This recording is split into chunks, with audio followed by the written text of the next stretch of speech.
আপনাদের বলেছিলাম যে আমি সংসারের সব কাজ করতে করতে আপনাদের কবিতা শোনাবো, কিছু জামা কাপড় তার সাথে সাথে আপনাদের কবিতা বলবো। আজকে শোনাবো সবুজ আহমদ মোরসালিনের লেখা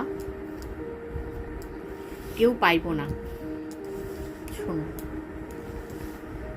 তোমারে না পাইয়া যে দুঃখ পাইছি, সেই দুঃখ আর কেউ পাইব না।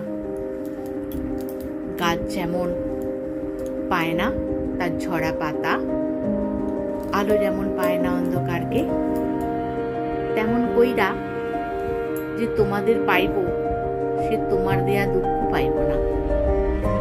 তোমারে ছাড়া যেসব হেমন্তের দুপুর কাটাইছি, শরতের শেষ বিকালে এলাচ চায়ের সঙ্গে যে সিগারেট শেষ করছি, সে ছাড়া আর কেউ জানব না কতটা দুঃখেও আমি তোমারে পাইছি।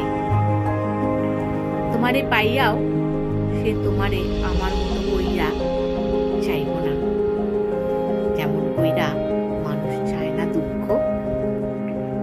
তোমারে না পাইয়াও আমি তোমারে যেমন কইরা পাইয়েছি, তেমনি কইরা আর কেউ তোমারে পাইব না। এটা ওপার বাংলা